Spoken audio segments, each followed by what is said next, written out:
मुगल सम्राट अकबर की पूरी जीवनी। अकबर का पूरा नाम अब्दुल्ला इब्न मुहम्मद था, लेकिन वे अकबर के नाम से प्रसिद्ध हुए। वे मुगल साम्राज्य के तीसरे सम्राट थे और उनका शासन 11 नवंबर 1556 से लेकर 3 अक्टूबर 1605 तक था। अकबर को भारतीय इतिहास के सबसे महान और न्यायप्रिय शासकों में से एक माना जाता है। उनकी जीवनी और उनके कार्यों ने भारतीय राजनीति, समाज और संस्कृति पर गहरे प्रभाव डाले। प्रारंभिक जीवन। अकबर का जन्म 15 अक्टूबर 1542 को अमरोहा, उत्तर प्रदेश में हुआ था। उनके पिता का नाम हुमायूं था, जो मुगल साम्राज्य के दूसरे सम्राट थे। उनकी मां का नाम महामनगा था। हुमायूं के निधन के बाद अकबर महज 13 वर्ष की आयु में सम्राट बने थे।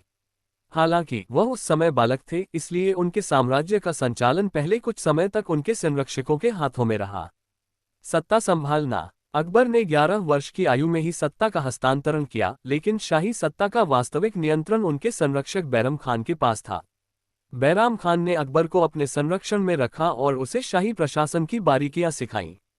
1560 में जब अकबर 18 वर्ष के हो गए तो उन्होंने खुद शासन संभाल लिया और बैराम खान को हटाकर खुद शाही प्रशासन के संचालन की जिम्मेदारी ली। धार्मिक नीति। अकबर को एक धार्मिक, सहिष्णु और खुले विचारों वाला सम्राट माना जाता है। उन्होंने अपनी नीति में धार्मिक सहिष्णुता को प्रमुख स्थान दिया। उन्होंने दीन-ए-इलाही नामक एक नया धर्म स्थापित किया, जिसमें विभिन्न धर्मों के अच्छे पहलुओं को एक साथ लाने का प्रयास किया। हालांकि ये धर्म ज्यादा लोकप्रिय नहीं हुआ, लेकिन अकबर की धार्मिक सहिष्णुता ने उनके शासन के दौरान विभिन्न धर्मों के अनुयायियों को शांति और एकता में रहने का अवसर दिया। सैन्य अभियान और विस्तार। अकबर के शासनकाल में मुगल साम्राज्य का विस्तार भारत के अधिकांश हिस्सों तक हुआ। उन्होंने कई सफल सैन्य अभियानों का संचालन किया, जिनमें प्रमुख थे। 1. पानीपत की दूसरी लड़ाई 1556। इस युद्ध में अकबर ने सम्राट हेमचंद्र विक्रमादित्य हेमू को पराजित किया, जो उस समय दिल्ली का सुल्तान था। 2. गुजरात पर आक्रमण 1572। अकबर ने गुजरात के सुल्तान को हराया और इसे मुगल साम्राज्य में शामिल कर लिया। 3. बंगाल, कश्मीर और काठियावाड़। अकबर ने इन क्षेत्रों पर विजय प्राप्त की और उन्हें साम्राज्य का हिस्सा बना लिया। 4. राजस्थान और मेवाड़। अकबर ने राणा प्रताप से कई युद्ध लड़े, लेकिन उनका प्रमुख लक्ष्य मेवाड़ को मुगल साम्राज्य में समाहित करना था। राणा प्रताप के साथ उनकी लड़ाई प्रसिद्ध है, खासकर हली नखरे 1576 के युद्ध में। सामाजिक और प्रशासनिक सुधार। अकबर ने अपने साम्राज्य के प्रशासन में कई सुधार किए। 1. नवीन प्रशासनिक प्रणाली। अकबर ने एक मजबूत और कुशल प्रशासनिक ढांचा स्थापित किया। उन्होंने प्रशासन को क्षेत्रीय बंटवारे में विभाजित किया और प्रत्येक क्षेत्र में एक गवर्नर नियुक्त किया।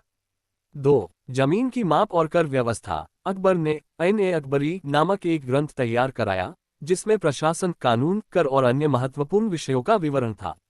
3. जजिया कर का उन्मूलन। अकबर ने हिंदू जनता पर लगाए गए जजिया कर, धार्मिक कर, को समाप्त कर दिया था, जिससे हिंदू धर्मावलंबियों में उनके प्रति विश्वास बढ़ा। संस्कृति और कला का प्रोत्साहन। अकबर ने कला, साहित्य और विज्ञान के क्षेत्र में भी कई महत्वपूर्ण योगदान किए। उन्होंने अपने दरबार में कई प्रसिद्ध कवियों, कलाकारों और वैज्ञानिकों को आमंत्रित किया। अकबर का दरबार साहित्य और कला का केंद्र बन गया था। 1. मुगल चित्रकला। अकबर के शासनकाल में मुगल चित्रकला का विकास हुआ। उन्होंने चित्रकला को प्रोत्साहित किया और विशेष रूप से फारसी चित्रकला शैली का भारत में प्रसार किया। 2. अकबर के दरबार में प्रमुख विद्वान। अकबर के दरबार में प्रसिद्ध अबुल फजल ऐन-ए-अकबरी के लेखक फैजी और मीर अब्बास जैसे विद्वान शामिल थे।